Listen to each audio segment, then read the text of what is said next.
이런 얘기가 있습니다. 어떤 목사님 한 분이 어떤 지방 한 도시에 부흥회를 인도하려고 차를 몰고 가고 있었습니다. 거의 다 온 것 같은데 이제 교회를 찾을 만도 한데 길을 잃어버렸답니다. 내비게이션도 없던 시대라 길을 지나가고 있는 한 어르신이 계셔서 차를 세우고 길을 물었습니다. 어르신, 여기 아무개 교회 가려고 하는데 이 교회가 어디 있는지 아십니까? 그러니까 이 어른이 아이고 이 양반 바로 뒤에 두고도 못 찾느냐고. 그래서 뒤를 돌아보니 정말 교회가 거기에 서 있더라는 거지요. 그래서 감사하다고 감사합니다. 어르신 그런데 교회는 다니십니까? 나 살기도 바쁜데 무슨 교회냐고. 나 교회 안 다닌다고. 그래서 이 목사님이 너무 반가워서 참 잘 됐습니다. 어르신 오늘 저녁에 시간이 있으시면 제가 부흥회를 인도하러 왔는데 설교 한번 들으러 꼭 오십시오. 제가 천국 가는 길을 일러 드리겠습니다.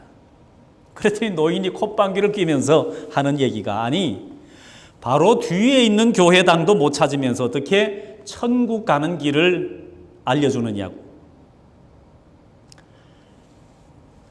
여러분 천국 가는 길을 알고 계십니까? 다른 길은 다 잃어버려도 이 천국 가는 길만큼은 잃어버려서는 안 될 것입니다. 자, 우리가 길이 있다고 했을 때에 말 그대로 우리가 걸어 다니는 길을 의미하는 것도 있지만, 자, 더불어서 어떤 목적이나 뜻을 이루기 위한 방법, 그리고 그 해결책을 때로는 길이라고 표현하기도 합니다. 자, 그리고 시간의 흐름에 따라서 개인의 삶이나 역사가 발전해 온 그 과정을 또 길이라고 표현을 하기도 합니다. 자, 오늘 우리 인생에 수많은 문제들이 있습니다. 또한 그 문제를 해결하기 위해서 수많은 길들도 우리에게 있는 것을 보게 됩니다. 자, 오늘 시편을 기록한 다윗인데요. 이 다윗의 인생에도 수많은 문제들이 있었습니다. 자, 어떤 이스라엘의 역사를 얘기하고 또 그 역사 가운데 하나님의 축복을 얘기할 때 우리는 다윗을 많이 얘기합니다. 그런데 정작 그 다윗의 삶을 돌아보면 수많은 문제들이 있더라는 거죠. 그 아버지 이새라고 하는 사람의 말째 아들로 태어났는데 형들에게 치이고 아버지에게도 인정받지 못하는 그런 삶을 살았던 사람이 다윗이었습니다. 그렇기 때문에 이 사무엘 선지자가 이스라엘의 다음 왕을 세우기 위해서 기름 부음을 주기 위해서 갔는데 형들은 다 모였는데 이 다윗은 혼자서 양을 치고 있었습니다. 왕으로 선택되는 자리에 다윗이 오지를 못했다라는 거예요. 자, 그 후에 골리앗을 죽이고 이스라엘의 영웅으로 이제 부각이 되어지면서 사울 왕의 미움을 얻게 되지요. 그때부터 쫓기는 인생, 도망자의 인생을 살게 됩니다. 또 돌아보면 자신의 신하로부터 어려움을 당하기도 하고 자신의 아들에게 배신을 당해서 고통을 당하기도 했습니다. 그런 다윗에게 수많은 문제의 유일한 해결의 길이 무엇이었느냐 하면 다윗에게 모든 삶의 문제 해결책은 단 하나, 오직 하나님이었습니다. 그래서 다윗은 수많은 고백 가운데 하나님을 향한 고백이 너무 많았습니다. 나의 힘이 되신 여호와, 나의 방패는 여호와시다. 나의 피난처도 여호와시다.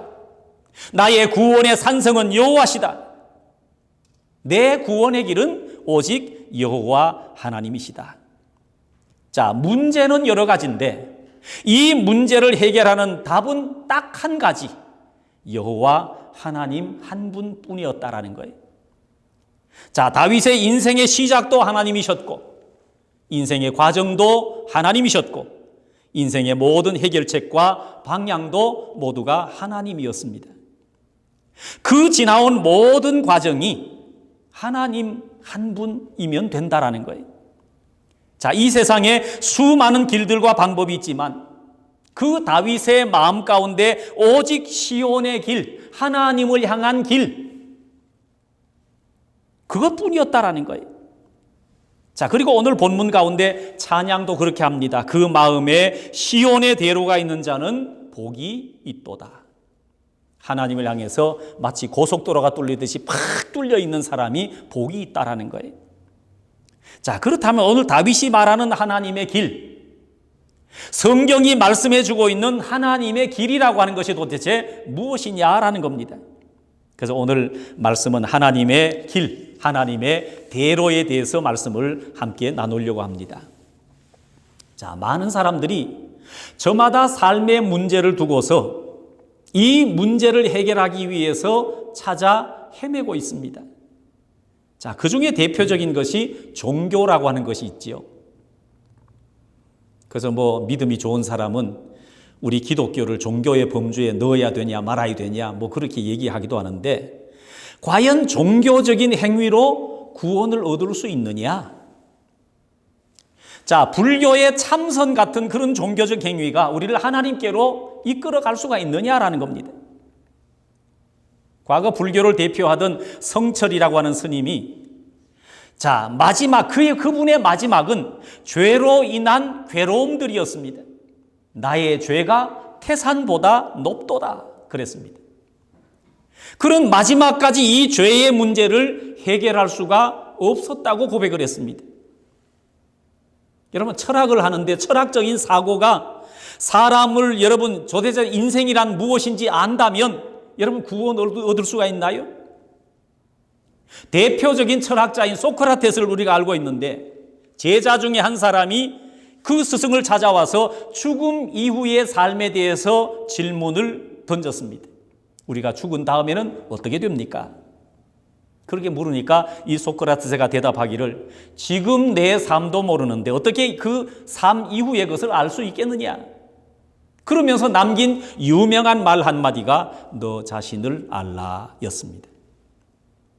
자, 어떤 사람은 착하고 선하게 살면 천국 갈 수 있을 거라고 생각을 합니다. 철로역정이라고 하는 책을 보면 우리 믿음의 사람 크리스찬이 무거운 짐을 벗기 위해서 사망시를 떠나 이제 길을 떠납니다. 자, 한 사람의 소개로 율법산에 오르게 됩니다. 자, 그 율법산에 올라서 율법과 도덕이 있으면 이 무거운 짐이 가벼워질 것이라는 얘기를 듣게 됩니다. 그런데 그곳에 올라가니 우리 크리스찬들의 짐들이 점점 무거워집니다. 오히려 율법과 도덕이 하나님을 만나지 못하게 하고, 오히려 그것이 나를 더 정죄하고 더 깊은 사망으로 몰아가더라는 거예요. 그래서 우리 주변에도 법 없이 살 수 있다는 그 착한 사람을요, 제일 전도하기가 힘들더라는 거예요. 왜 그럴까요? 이 모든 방법은 사람의 방법, 사람의 길이기 때문에 그렇다라는 거예요. 모든 사람이 죄를 범하여서 하나님과의 관계가 끊어져 버렸기 때문입니다. 사실 삶의 문제는 하나님과 떨어져 있기 때문에 생겨지는 문제들로 가득 채워져 있습니다. 그래서 사람의 그 어떤 방법도 하나님과의 이 관계를 회복시킬 수가 없더라는 겁니다. 오직 하나님만이 내 삶의 모든 문제를 해결하실 수 있는 분. 그래서 성경은 하나님께 이르는 유일한 길 하나를 소개하고 있습니다. 바로 하나님의 아들이신 예수 그리스도를 소개합니다. 예수님 뭐라고 그러십니까? 예수께서 이르시되 내가 곧 길이요 진리요 생명이니 나로 말미암지 않고는 아버지께로 올 자가 없느니라. 오직 주님만이 하나님께로 향할 수 있는 길이라고 말씀을 하고 있습니다. 왜 예수님이 유일한 길이 됩니까? 그것은 바로 뒤에 있는 십자가 때문에 그렇습니다. 그 십자가의 생명, 그 십자가의 능력을 누구보다 잘 알고 사모했던 사람이 사도 바울이었습니다. 바울은 언제나 그 마음 가운데 예수 그리스도의 십자가가 있었습니다. 그래서 바울은 유명한 자기 고백 가운데 이런 고백이 있지요. 내가 그리스도와 함께 십자가에 못 박혔나니 그런즉 이제는 내가 사는 것이 아니요 오직 내 안에 그리스도께서 사시는 것이라. 어떤 한 기사를 보았습니다. 한 청년이 물에 빠져서 죽을 위기에 놓인 한 청소년을 구하게 된 사건입니다. 그런데 이 아이를 구하려다가 결국은 이 청년 자신이 물에 빠져서 죽고 말았습니다. 아이는 구해놓고 청년이 죽은 거예요. 자, 대부분 이 기사를 실을 때 이런 청년은 위대한 헌신에 대한 얘기를 하지만 이 기사는 조금 달랐습니다. 그 청년 때문에 구함을 받은 그 아이와 그 부모에 대한 기사가 있었습니다. 아이를 대신해서 청년이 죽었지만 정작 건짐을 받은 이 아이는 집으로 가버렸습니다. 어쩌면 이 아이는 그 주변에 시선이 너무 두려워서 나이가 어렸기 때문에 숨으려고 했던 그런 마음이 있었을지도 모릅니다. 그런데 그 아이의 부모조차도 죽은 청년의 부모에게 어떤 감사의 표현도, 어떤 애도의 표현도 없었다고 하는 겁니다. 기사를 보면서 우리가 사는 사회가 너무 강팍해져 있는 것은 아닐까? 좀 마음이 아픕니다. 그런데 그 기사를 보면서 오히려 내 마음에 큰 찔림을 받게 됩니다. 왜냐하면 어쩌면 내 마음이 더 강팍한 마음은 아닐까. 자, 우리는 하나님의 능력과 복을 원하지만 우리는 고난을 싫어합니다. 그래서 우리는 예수님의 부활과 권능은 원하지만 십자가는 부담스러워합니다. 예수님의 영원한 생명은 원하지만 내 삶의 변화는 싫어한다라는 거예요.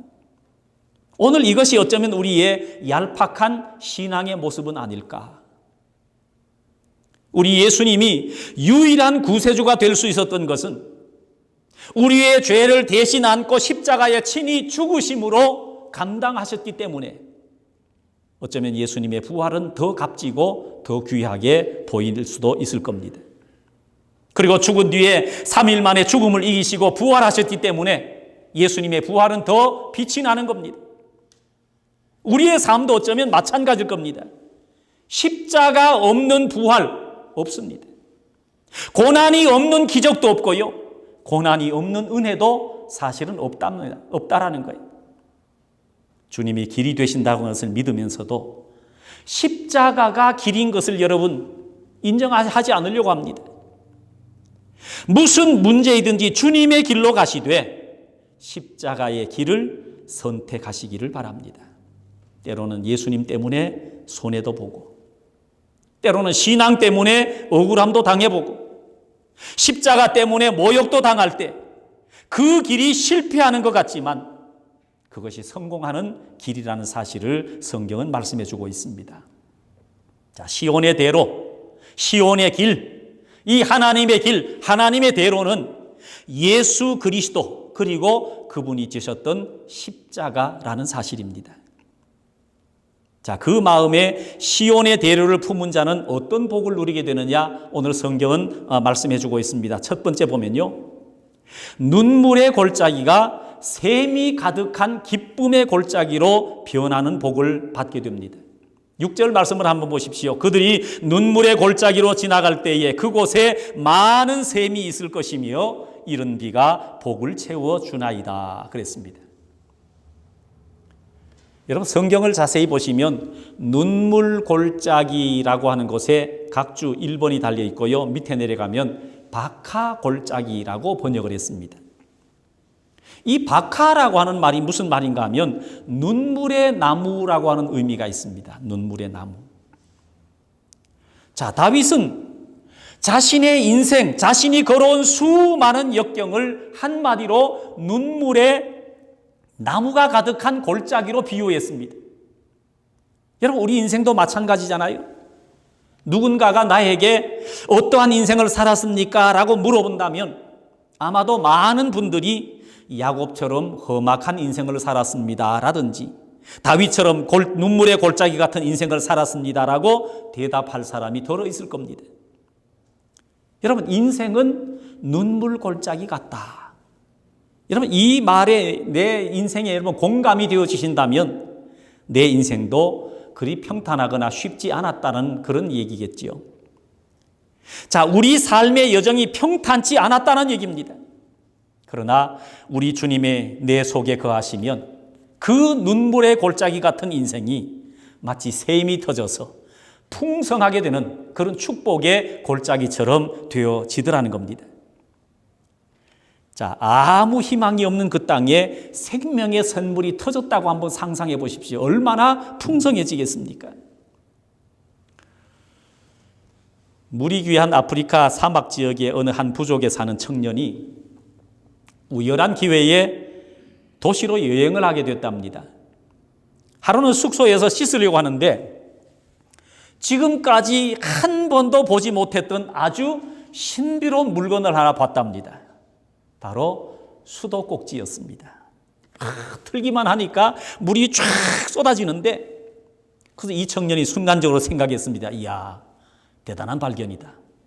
이것만 있으면 물을 퍼올리지 않아도 되고 멀리 가서 물을 길어오지 않은 수고를 안 해도 되고, 이거 이 대단한 발견이다. 틀기만 하면 물이 콸콸 쏟아지니까. 그래서 이거다 싶어가지고 수도꼭지와 파이프를 사가지고 마을로 돌아갔습니다. 그리고 엄청난 발견을 했으니까 이제 물 걱정하지 않아도 된다고 생각하고 사람들을 다, 온 동네 마을 사람들 다 불러 모았습니다. 그리고 파이프를 땅에다 박고 수도꼭지를 연결해서 틀었는데 물이 하나도 나오지 않는 겁니다. 그 이유는 파이프와 수도꼭지만 있었기 때문입니다. 물의 근원이 없던 거예요. 자, 오늘 우리에게 예수 그리스도가 생수의 근원이 되신다고 말씀하고 있습니다. 예수님이 요한복음 7장 38절에 이렇게 말씀합니다. 나를 믿는 자는 성경의 이름과 같이 그 배에서 생수의 강이 흘러나오리라. 그리고 두 번째는 우리 주님이 내 안에 거하심으로 눈물의 골짜기가 위로의 골짜기로 바뀌어지는 복을 얻는다는 겁니다. 성경에 위로라는 표현을 가끔 쓰게 되고, 또 우리가 신앙생활을 하다 보면 참 위로라고 하는 말을 가끔 쓰게 되는데, 여러분, 위로라고 하는 말이 얼마나 귀한 말입니까? 예전에 한국 목회는 주로 신방 목회였습니다.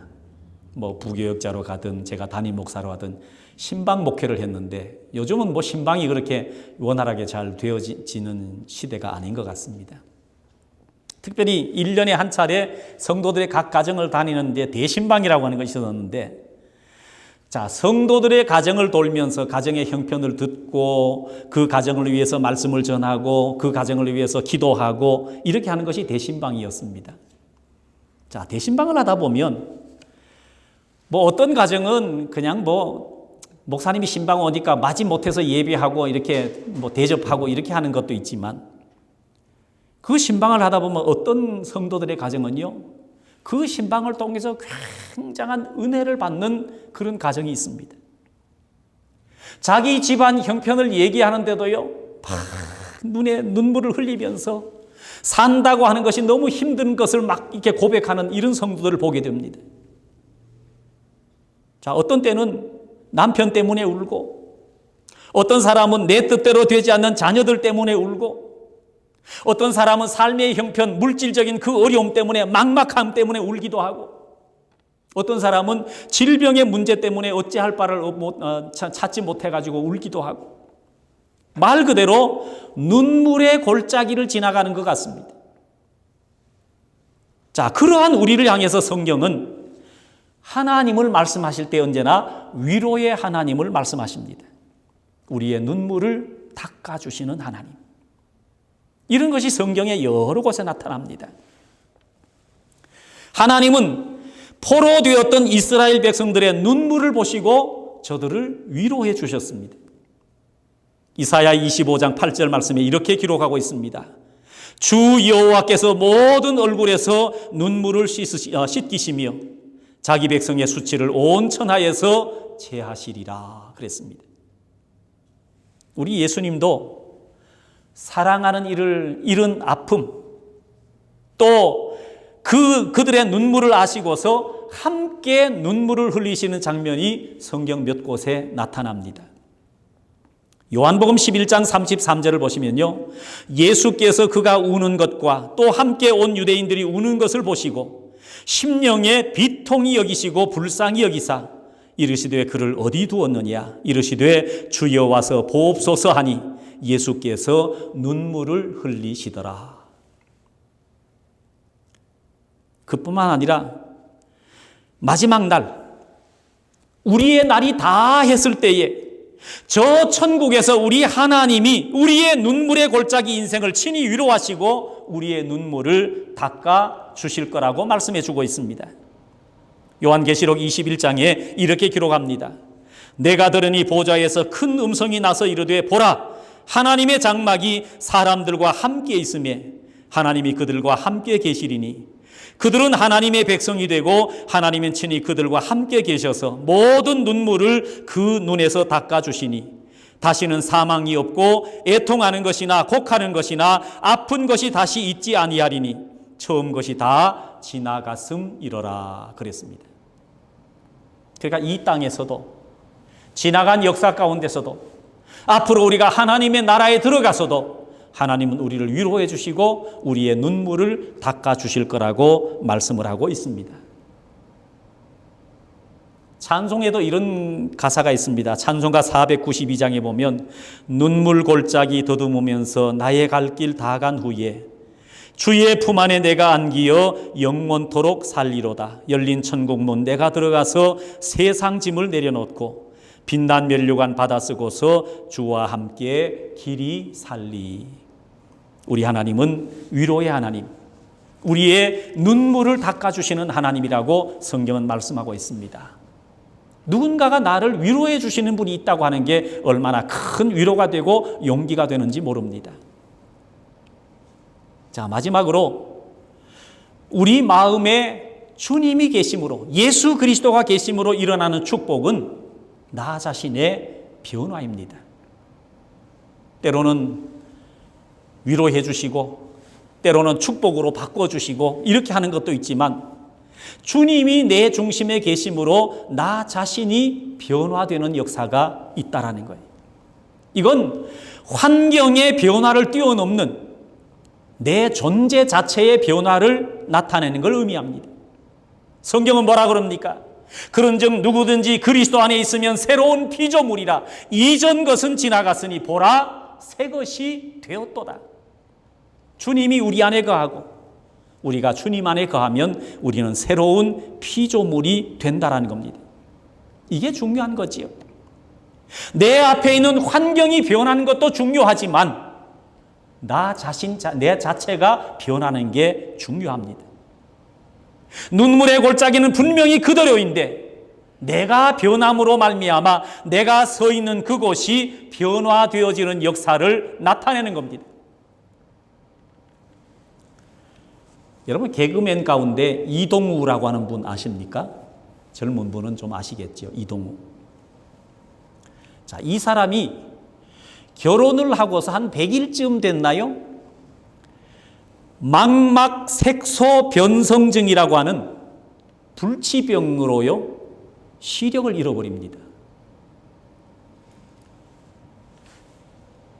남을 웃겨가면서 화려하게 이렇게 이 삶을 살던 사람이 어느 날 갑자기 시력을 잃어버려요. 그래서 이 사연을 듣고서 천안에 사는 어떤 한 40대 남성이 이 이동우 씨에게 눈을 기증하겠다고 의사를 밝혀왔습니다. 얼마나 대단한 뉴스입니까? 나를 위해서 누군가가 눈을 기증해 준다는데. 그래서 너무 기쁜 마음에 한 걸음에 달려갔습니다. 그런데 이분이 가서 그 눈을 기증받지 않고 그냥 돌아왔습니다. 그래서 한 기자가 물었습니다. 아니 왜 눈을 기증해 준다는데 그냥 돌아왔느냐고. 그랬더니 이동우라는 분이 이렇게 대답을 했습니다. 나는 이미 받은 거나 마찬가지입니다. 눈을 기증하겠다는 그분은 근육병 환자였습니다.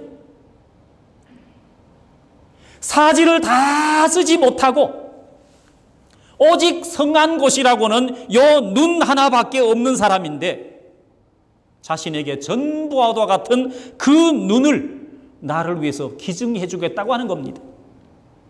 나는 하나를 잃고 나머지 9은 가진 사람인데 그분은 오직 하나 남아있는 것, 그것마저 나에게 주려고 합니다. 내가 어떻게 그걸 달라고 하겠습니까? 그분은 저에게 세상을 보는 눈을 주었습니다. 이 이동우에게 변한 것은 아무것도 없습니다. 환경은 그대로입니다. 그런데 그는 예전과 다른 사람이 되었고요. 그로 말미암아 새로운 세상을 경험하게 되었다라는 거예요.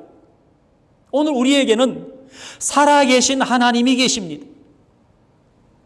돌아보면 그런데도 불구하고 우리는 하나님께 자꾸만 세상 것을 달라고 때를 씁니다.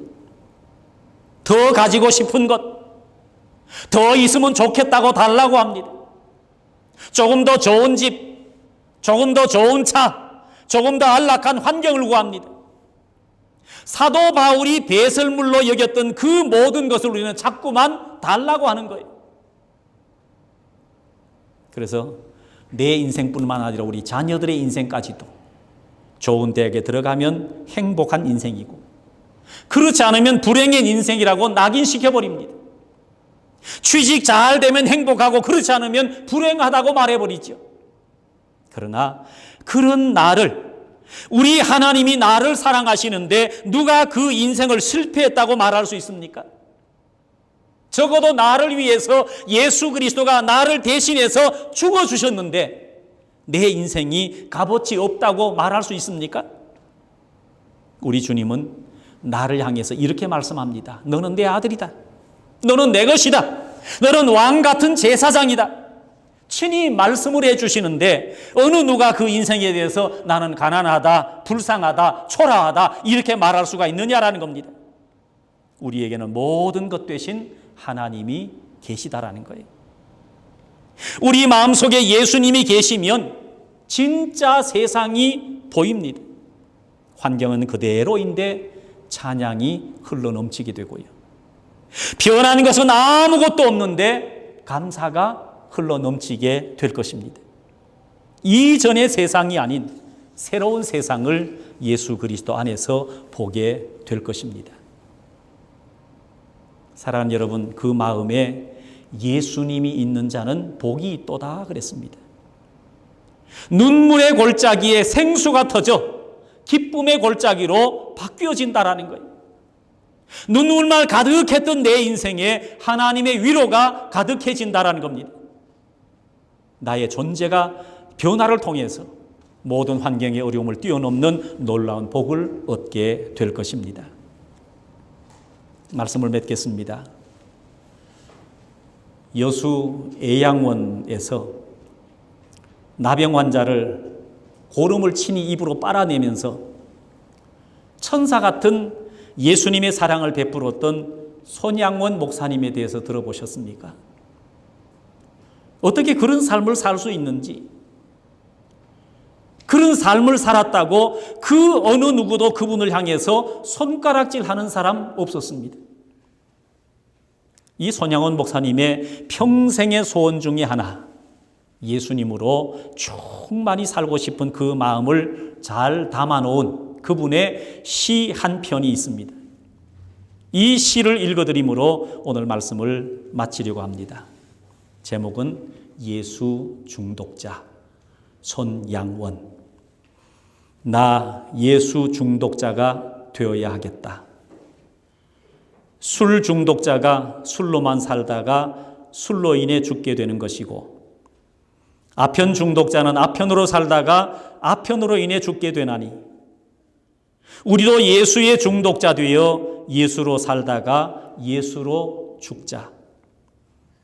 우리의 전 생활과 생명을 주님 위에 살면 주와 같이 부활되나니, 주의 종이니 주만 위해 일하는 자가 되고 내 일 되지 않게 하자.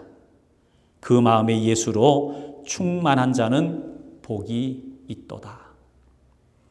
이런 은혜가 오늘 저와 여러분 삶 속에 충만하시기를 주님의 이름으로 축원합니다.